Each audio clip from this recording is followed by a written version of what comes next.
What's on, where and when. It's the Talk of Nelson. Talk Nelson Radio. The Mako Rugby Roundup.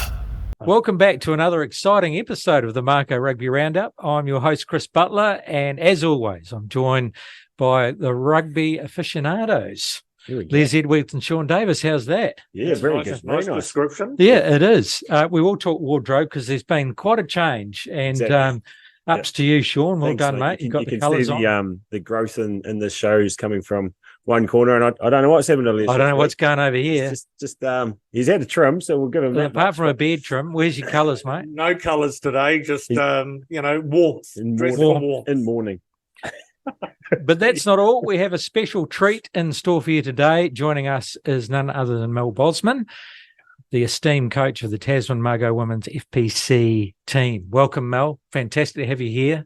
Thank you. Great to be here. Last time we spoke to you on the phone, so, you know. That's right. You would have to say we've advanced slightly. Yep, we've done an upgrade. Unlike Les.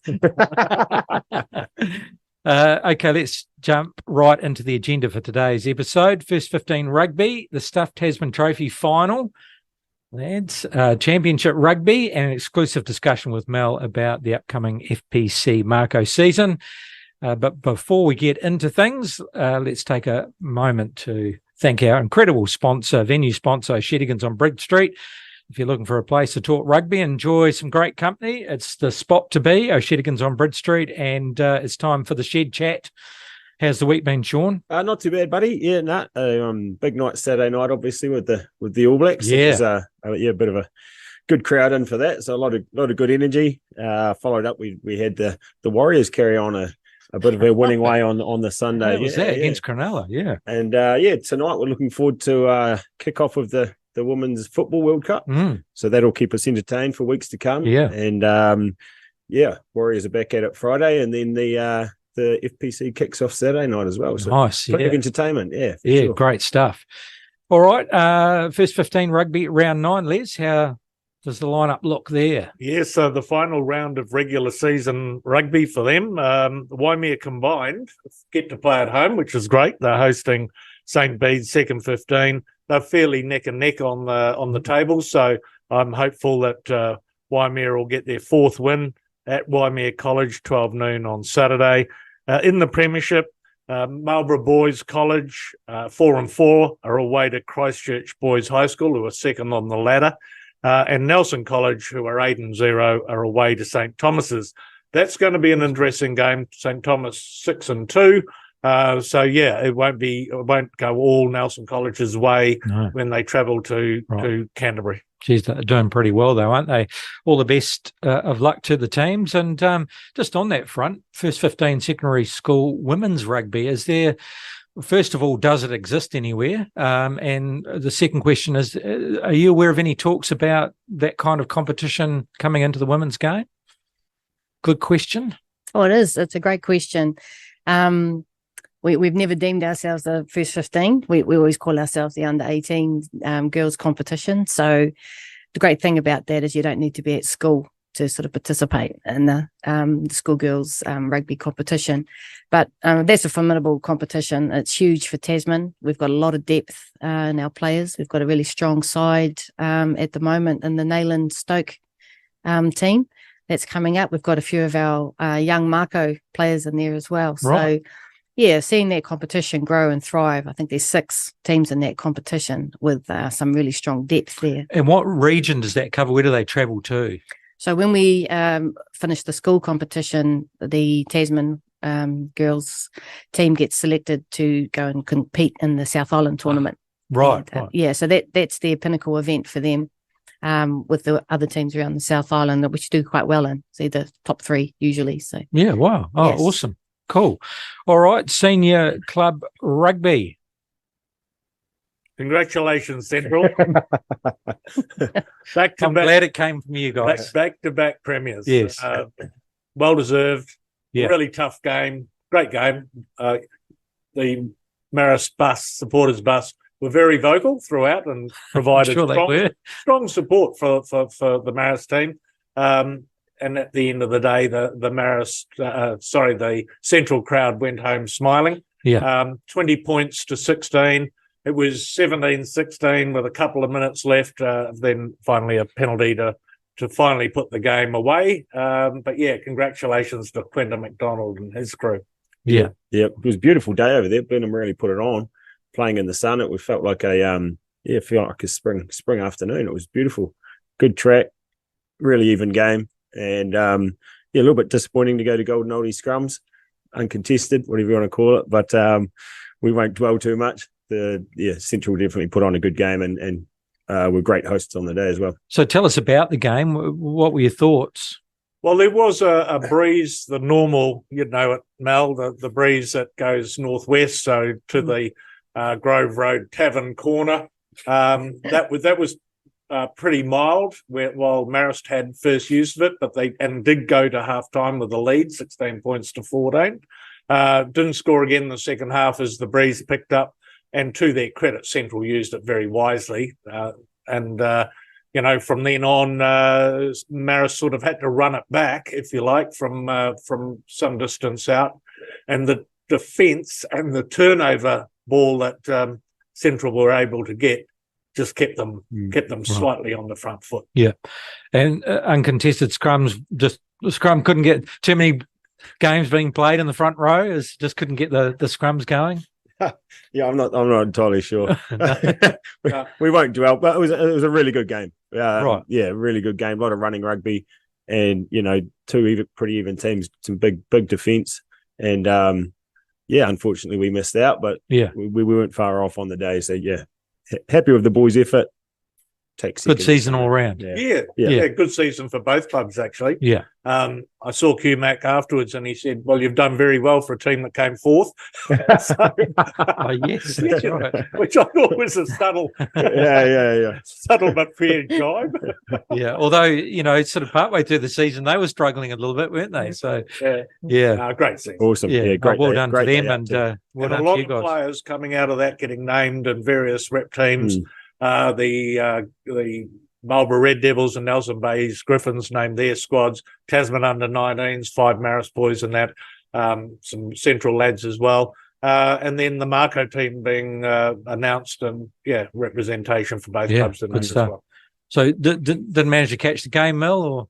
No, sorry, the FPC side was hardened to their last week of pre-season. So we had real strong camp over the weekend. The girls just were grinding away. So I imagine they were all asleep by the time the boys were playing next day. So overall impressions of the competition, both men and women. Stuff Tasman Trophy. So what were your thoughts from an umbrella view? I actually thought the season could have been better. When we look to grow the FPC side, and I know it's not all about high performance, it's all about participation and growth as well.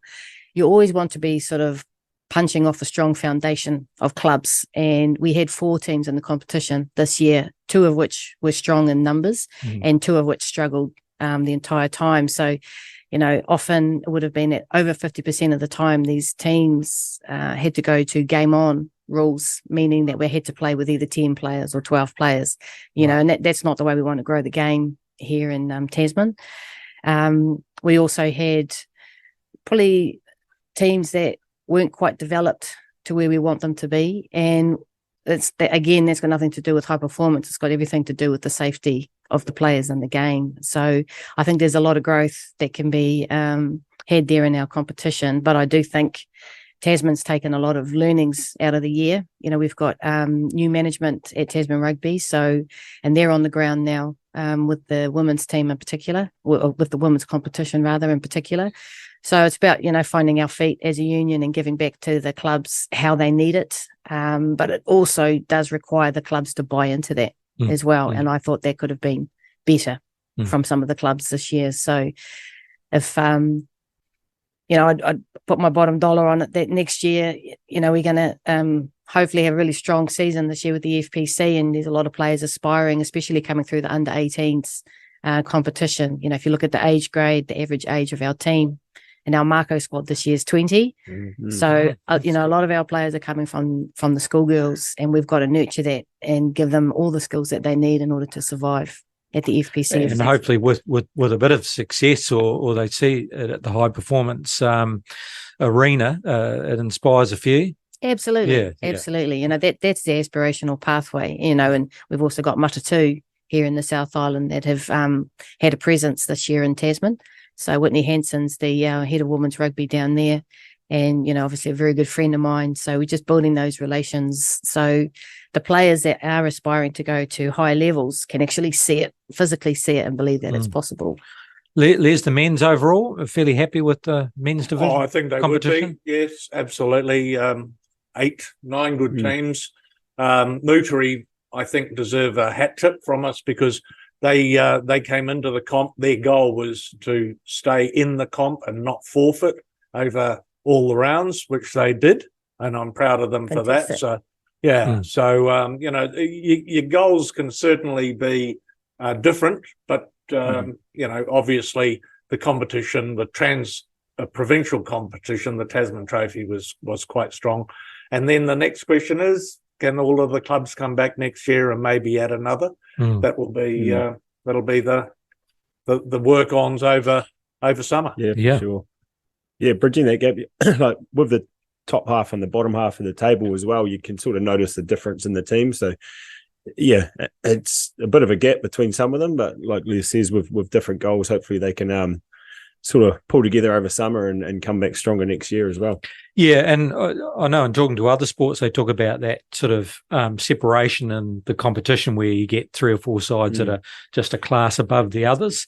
But a couple of the comments, especially from some of the players that have been around for a while, where they've probably seen different competitions, they say, well, you know, it may be hard for them and you may get a thrashing, but that inspires you to improve the next year if you want to stay in that competition. So, you know, you've got to be thick-skinned and you've got to say, well, next year they're not going to beat us by that. And in fact, we're going to take them on, you know. So it lifts the level for everyone. So you'd hope that would occur, you know. But, yeah, it was quite a close competition from my perspective and made it quite exciting. And you really didn't know who was going to make the final. So, yeah, that makes for a good competition. And look forward to an improved women's competition as well. Championship Rugby.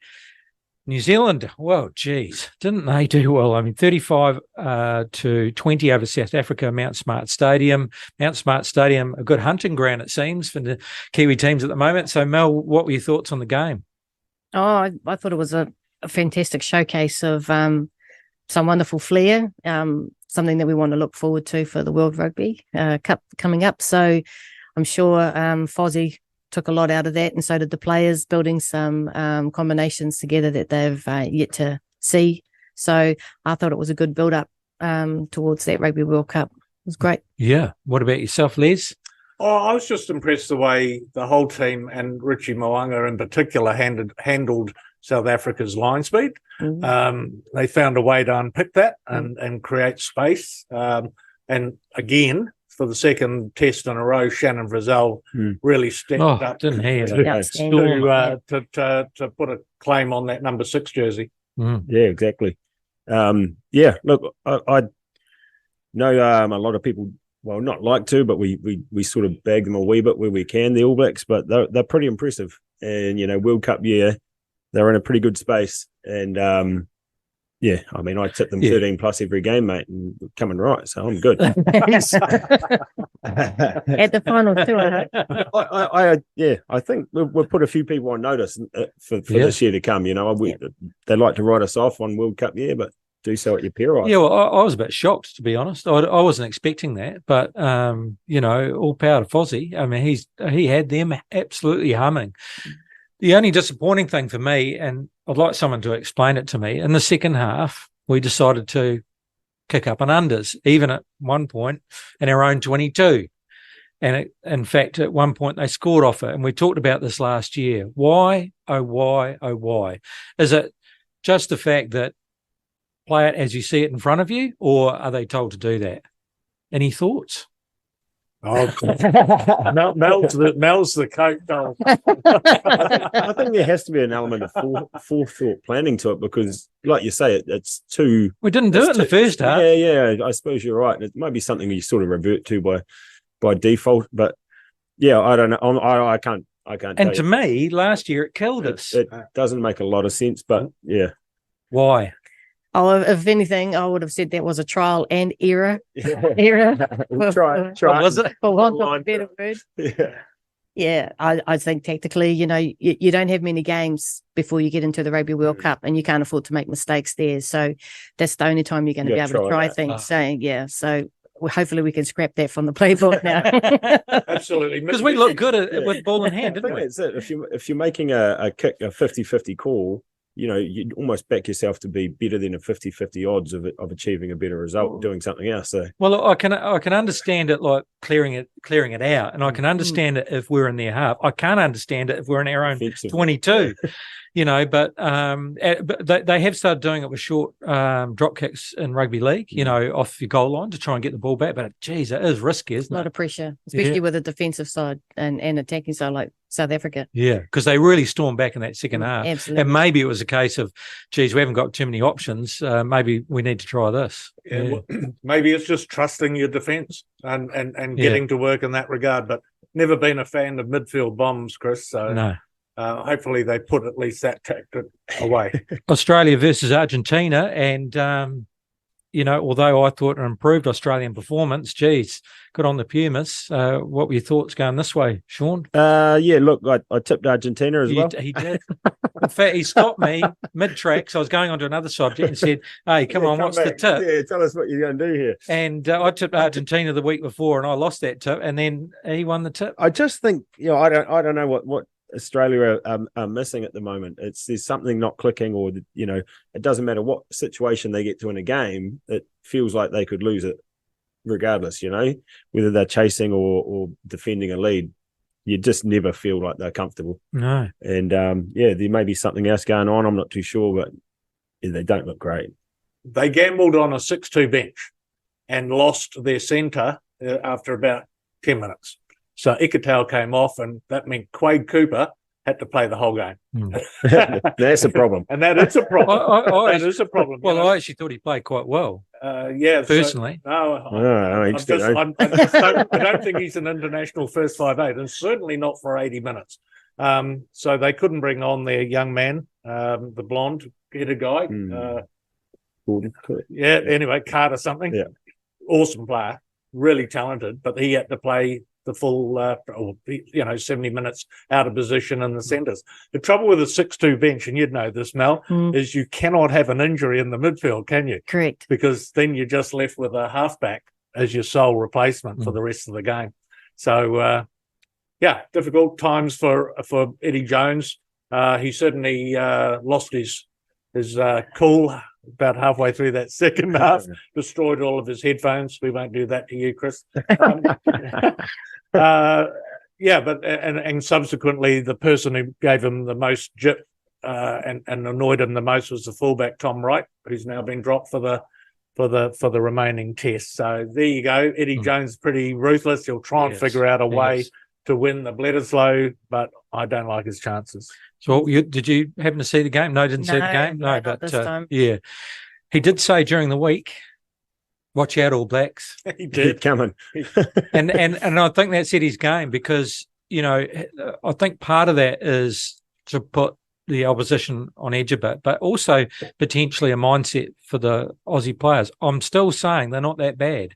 I still think watch out. I still think there's something in the Australian team. They just haven't quite clicked, but I think they will. And I think there's enough talent to do it, but who knows? We'll wait and see. Remains to be seen. A good build-up. We get a rest this weekend, but a good build-up. The Black Ferns just recently played in the Pacific Cup, the Pacific region tournament with it was Australia, Canada, USA, and I'm missing one, am I? No, that's just those four. Yes, that's right. And I watched that USA game where USA were ahead at half-time, and they played really, really well. So have you had a chance to see any of those games, and what are your thoughts on the Ferns at the moment? Yes, I've seen all the games, and took the time to watch them all for fun and then process and analyse. I think the Black Ferns, there is quite a fresh side, if I was to be honest. They've lost a lot of their sevens players from the World Cup, and obviously players like Henry Coxey who've retired now, so you've got your big game drivers that have changed. That switches up a team, 10 times out of 10 in performance. So I thought they were a fresh-looking side that tried a lot of things. Came away with a strong win against Canada. I wouldn't have picked that they would have beaten Canada by that much, given the way Canada played at the World Cup last year. They were in there for quite a while, and then, of course, Black Ferns ran away with it in the last 20 minutes. But I think all up they're doing okay. They're tracking along. They've got a lot of new combinations that they need to try out. The new captaincy with Maya Roos. Maya's only sort of 21, 22 years of age. Fantastic woman on and off the pitch. And, it was a great opportunity for her to show her leadership skills with the team. And, play against a side like the US that was not going home with a second. No, they played really well that first half, didn't they? Yeah, they did. They played outstanding. Yeah, but ups to the Ferns that second half, they brought on a few bigger guns and they settled down and got hold of that match and came back. So yeah, absolutely. Yeah. And again, it's an opportunity for the Black Fern coaches to develop the younger players that haven't had a lot of exposure to international rugby. You've got to try it somewhere, right? You certainly don't try it at the World Cup. So and that's going to be a good build into the competition at the end of the year, where we've got the top 6 teams around the world.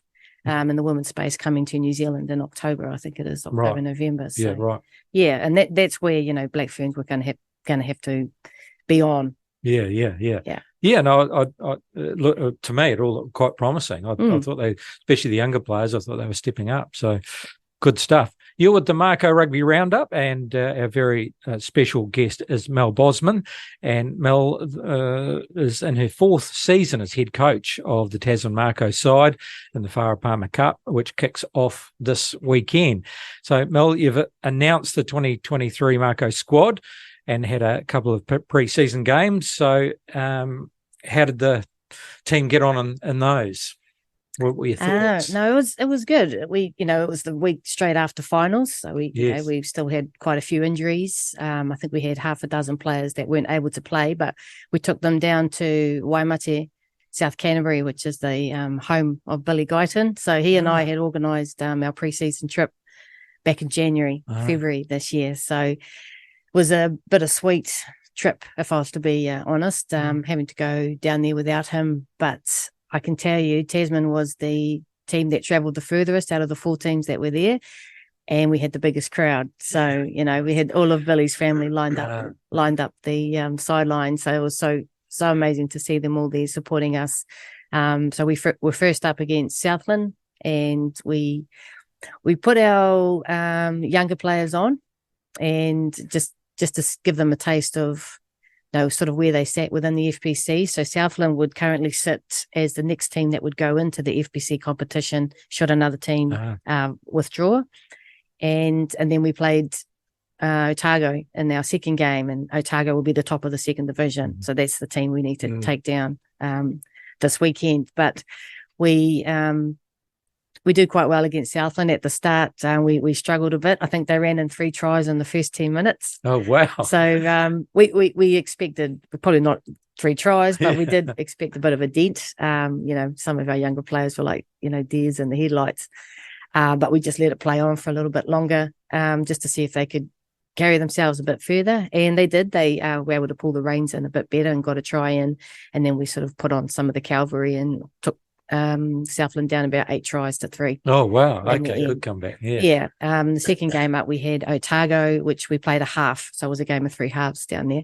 And we ended up drawing with them. So that was great. So they had 2 of their key players out, and we had 4 of ours. So that would tell me that, if Otago are doing their homework like we've been doing ours for the last 3 weeks, it's going to be a pretty close match. Yeah, wow. Good stuff. This weekend. Yeah, nice start. Your squad's pretty young, as you say, and it's fundamentally made up of club players that have come out of that 14 Tasman Trophy. So you've augmented the squad with 4 Canterbury loan players. What positions are they going to take for you? We've got our returning vice captain, Sui Paraisa. So she plays our open side flanker for us.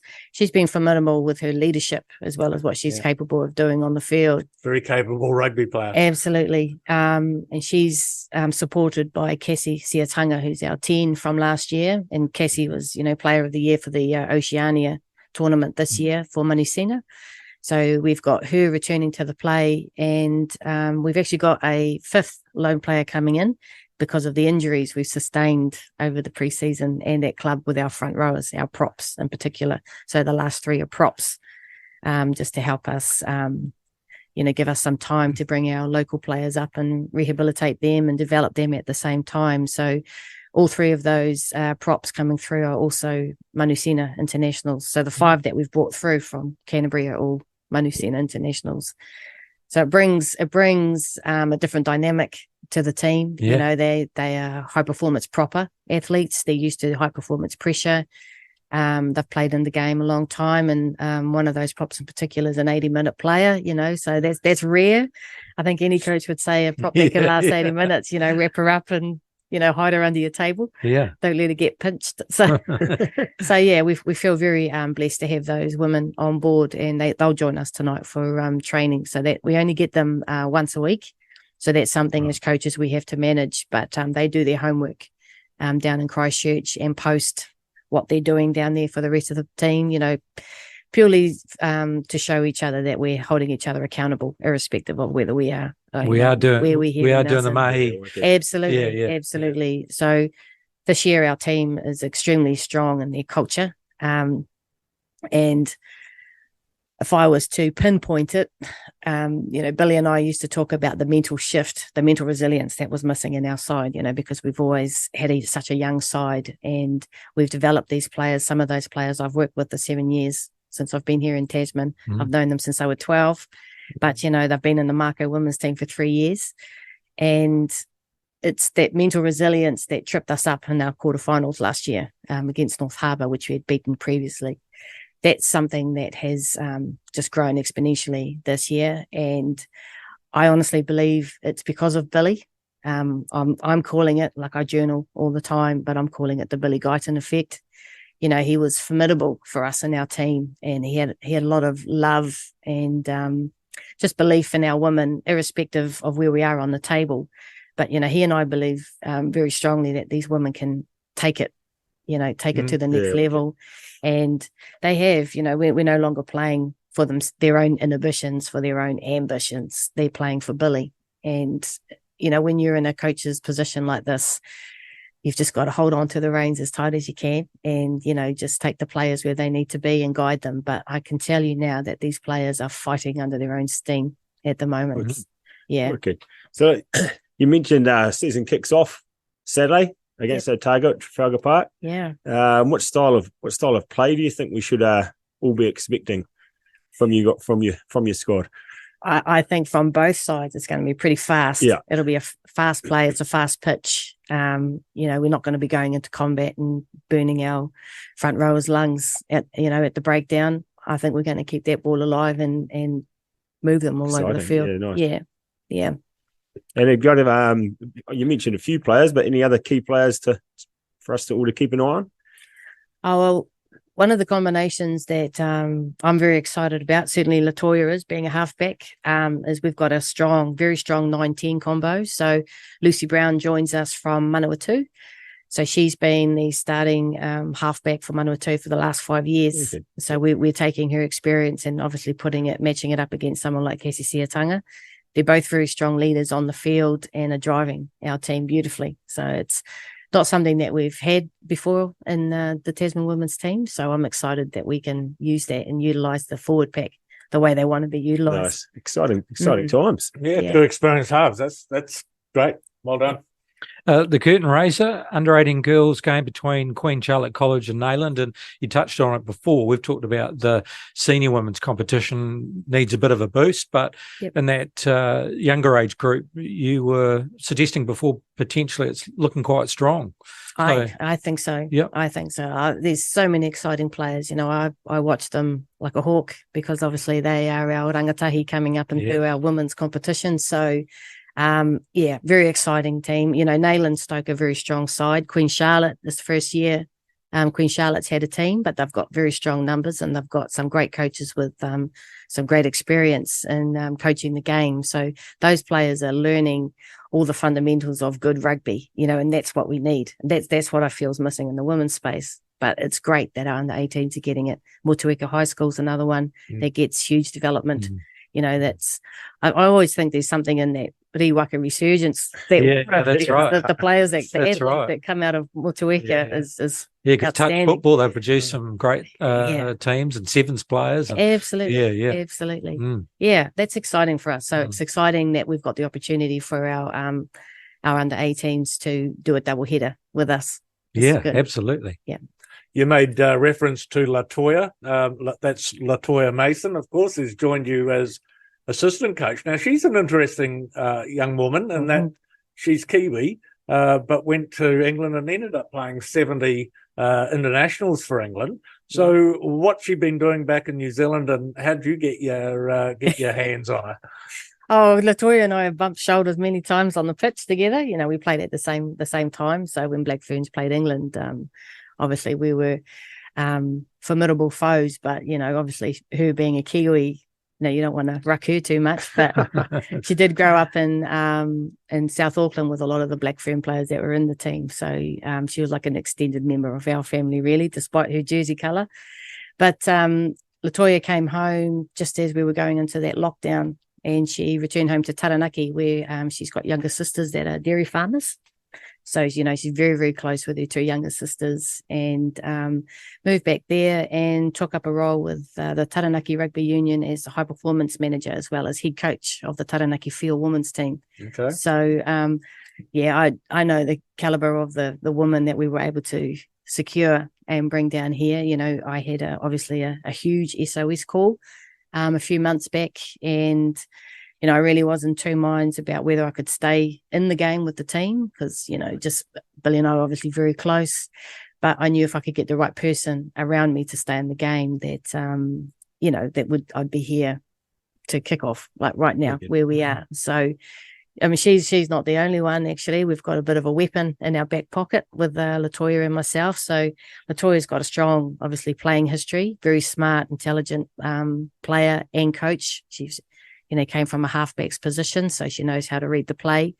But there's one thing in the New Zealand rugby space where the female coaches don't often get in high performance development is tactical and technical coaching. And so we've been very lucky to have the wonderful Shane Christie in our back pockets. So, you know, obviously Shane doesn't need any introduction, but he's taken a bit of time off coaching in the men's space, and was obviously a very dear friend to Billy as well. So, you know, I always think Billy works in miraculous ways. He always did. He was the bossier of the two of us, and always encouraged that working relationship with Shane, who's obviously a defensive coach, which is what I am with the team.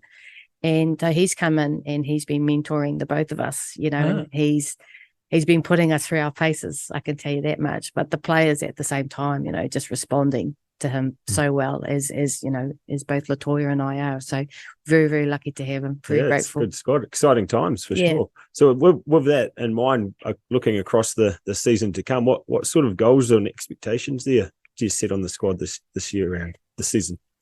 Well, it's probably easy to sort of point to the scoreboard and say we want to win, but it's never, ever been my ethos as a coach. Something that I'm a big believer in is that that value that a player's got to have within themselves, and that self-belief. And, you know, often in the past, there hasn't been a lot of that in the women's space. And so that's been my big rock for the last 4 years as head coach, is if these players can, you know, find their self-value and their self-belief as a team and within as individuals, that the scoreboard is actually going to speak for itself this year. And I could say hand on heart that I say we're there. So, you know, and you've got a couple of neat home games in addition to Otago, haven't you? You've got another game in Nelson.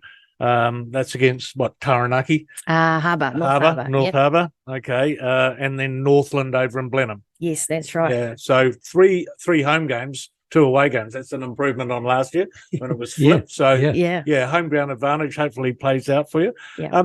Mel, talking about you as a person, I've known you now for those 4 years, and you know, you're a mum, you're a mother of 2 kids, and you're a high performance coach. So how do you fit it all into your day? Well, you see, I've got this amazing machine at home, Les, that allows me to duplicate myself. And his name is? All right. So it's not a clone machine. It's well, it could be a clone machine. Yeah, no, time management is absolutely paramount if you want to be a high performance coach. It's you can plan as much as you can. What you can't sort of predict is the emotion you have to work with as players, in their environment. So sort of the foresight of knowing what the season's going to look like. I started prepping for this season once we finished last year. So I'm a big planner, and it's the only way you can do it with two children, 5 and 7 years old, that are very unpredictable. And, my life has to be very focused on their growth and well-being. But at the same time, if I've got a good plan around how we want to run the, rugby season, then everything actually falls into place. Yeah, I've got great support around me too. Like with Latoya, she's very meticulous with her planning as well. We've got a Matariki leadership group that has 8 women in there. So if you know, Matariki's got 9 stars, so I'm the 9th star. Yeah. So my big rock this year for this team was to see if these women can be more player-led, player-driven. And, as a coach, that's what you want. You don't have your voice on the field with them. They've got to be able to drive the team themselves. So we've got a strong leadership side this year, and just handing over sort of piece by piece. These players sort of knew they were in the leadership group a few months ago. So they've been working in the background to make those connections and do some work around the... So you got a good game plan on the field. How's the game absolutely. plan at home? Do the kids listen to you, to listen to the coach? Yeah, the players, they probably eat me up more than the players do. But again, you've got to plan for that. Sometimes you just got to secure the room and walk away. Pick your battles. Yeah, absolutely. Some people will recognise you as Mel Ngatai. That's right, yeah. Blackfern 119, played 17 tests at prop, including the 2006 and 2010 Rugby World Cup. So tell us about those days and what you've taken out of that and what you can bring into today's environment. Was it vastly different when you were playing back then? 100%. Completely different. As players back then, we were fully amateur. So if you wanted that black jersey, you had to, prioritize that in your life. And I was just telling some of the players the other day that when I was chasing that black jersey, I made it very clear to my now husband that if we're going to start going out and seeing each other, he's got to understand that he'll always be second best. So if he's okay with that, then we can carry on. But otherwise, there's the door. Yeah. And that's how you had to be. You had to be very, very selfish with your time. Again, very planned, very managed. Get the support of your family around you to be able to afford to get to the trainings and to the camps and stuff like that. So, it was very much an internal drive to want to be in that team. And, all the women were in the same boat. So, we were fighting for each other to represent our country back then. So it's slightly different now. We're in the era of professionalism. It's very different, and I'm glad for it. It's a long time overdue. The players need as much support as they can get to stay in the game and make a career out of it, as they we wanted to all those years ago. So but also there must be some qualities, because potentially it was amateur, you had to do it off your hard work. There is some qualities there and some values that potentially you bring with you. When I speak to some athletes have been and done it in the past and they weren't particularly paid to do it, there is this common theme around value and hard work and determination. So they some of the qualities that you have to try and instill and tell your story to those potential new players, or is it do they just go whatever? Well, that's a really good question, because the whatever actually speaks volumes, because you're looking at a generation that's coming through that have had things a lot easier. So to use a word entitled, I think would be quite accurate. So if you can imagine jumping into a high performance space with athletes that are used to getting their own way, and I'm generalizing here, used to get in their own way without having to do a lot of hard work. And so you've come in from the old school. You can't actually drive your values like that, but you can set the standards and the expectations of what the high performance space looks like, and then choose to grow your players that way. So, I've been with the Mako women since they started 7 years ago in some form or another in these last 4 years as head coach. But that was our strategic plan. That was our vision. You're not going to switch a team like that overnight. That takes time. And for us, it's taken 4 years to get them to where we are now. So we're now in a position we don't have to ask those players to do the hard work. They're choosing to do it themselves. But that's because the standards that we set all those years ago, we haven't faltered from that. We've held them to account with that. But it's not just the players. The coaching group is exactly the same. I expect that from everybody. Very good. Awesome. It's an absolute pleasure to have you back once again, Mel. It's really, really fascinating listening to, the way that you're driving things forward and the values and ethos and player culture that you're developing. And isn't it wonderful to see those girls improve and the team improve overall? Oh, absolutely. It's just been an absolute dream, to have the years that we've had with Tasman. And Les would know there's been some really tough times with the team, but you just got to ride those out, because at the end of the day your vision's where you've set it. The players are with you on that vision, and they're choosing to drive it now. So now I'm really taking a back seat and watching the players take the lead. This is probably a tough question, but because we don't want you to go anywhere, but any aspirations to go further? Oh, absolutely. Right. Obviously in a past life, I was a geologist working on oil rigs. So that was before children. I don't ever intend to go back to that career. So I've made a career out of high performance coaching now. So I also do work with High Performance Sport New Zealand in the mentoring space as well. So I do have a very full plate, but I am ambitious. I do like to drive to be the best. So I won't stop coaching until I reach the pinnacles of where I want to go. Obviously I'd love to coach the Black Ferns one day, but that's not my end goal. My end goal would be mentoring the coaches at their international level.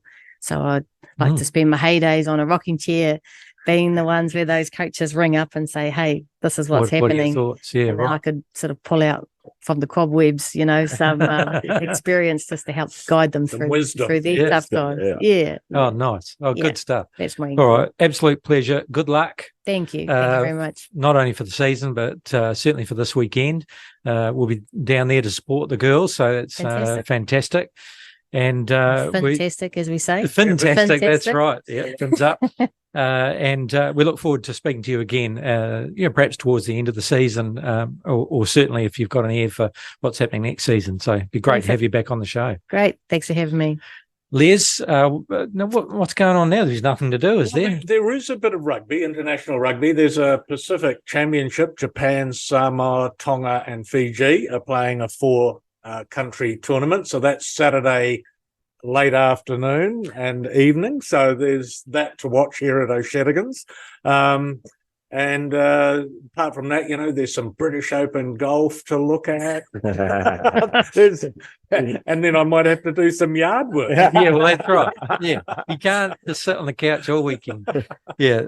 What about yourself, Sean? Yeah, mate. I know it's big weekend ahead. Always, it's part of the trade, mate. And it's without the All Blacks this week and without club rugby for us to drag around, we look pretty excited about the FPC kicking off. So that gives us a good excuse to all meet Saturday evening, and then following on from that, we'll make do with our own form of party into the late hours. Yeah, that's right. We'll figure something out. Put it that way. Yeah, good stuff. All right, thank you very much. Thank you all for coming in, and thank you to our listeners. And we'll be back again next week. The Mako Rugby Roundup.